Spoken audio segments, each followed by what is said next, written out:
Hey there, welcome back to the Power by Tutorial series for beginners. In today's episode, part 19, we're diving into a super important concept that will really unlock the power of your reports. Creating and using a *** bridge table asterisk.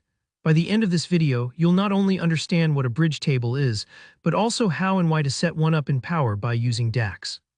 This is something that often trips people up, but once you've got it down, working with complex data models will get so much easier.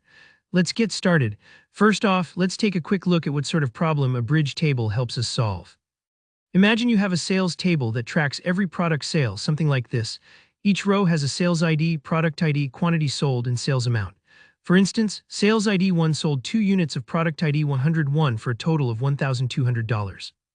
Pretty standard, right? But say you also have a returns table, same idea, tracking each return for these products. Here, where things get tricky, both the sales and the returns tables might list the same product ID multiple times, but for different transactions.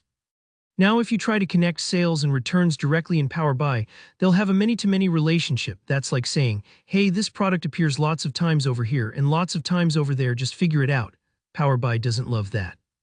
It can actually mess up your totals, your filtering, and just generally make your analysis way messier than it needs to be. That's where the bridge table swoops in to save the day. Think of it like a middle person or a translator between two busy teams that otherwise would just shout across a crowded room. The bridge table in this case is our products table.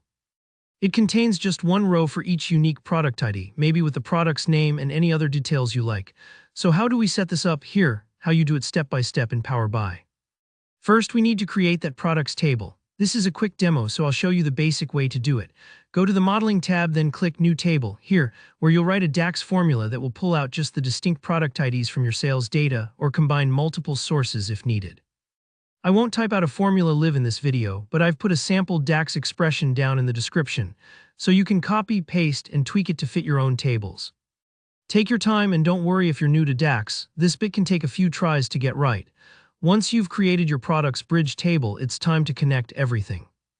Head over to the Model view in Power BI. This is the screen where you can actually see all your tables and their relationships.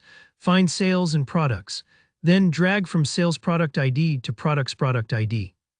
Power BI will automatically set up a relationship. For this connection, you want the cardinality to be many to one, meaning many sales rows to one product row. That's the to one symbol you'll see.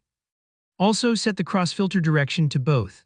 This makes sure that filtering on products will also filter sales and later on returns. Let's pause here for a moment. You might wonder why all these settings. Well, by keeping the bridge table unique, we avoid double counting. By setting the cross-filter direction to both, slicers or filters using our products table will apply not just to one table, but to everything it connects to. For example, if you add a slicer for product name to your report, it'll now filter both sales and returns at the same time, because both tables are linked through products. In practical terms, this setup has a ton of benefits beyond just avoiding broken totals. Instead of having to store the product's name or description in every single table, the bridge table centralizes that info. Makes updates so much easier. Change it once in products and your whole report is in sync. Let's sum this up with an example.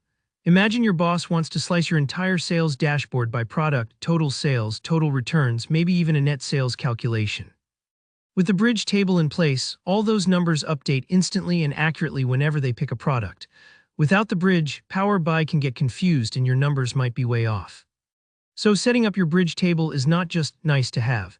It's crucial for accurate reporting in any model that touches the same lookup values from multiple transaction tables.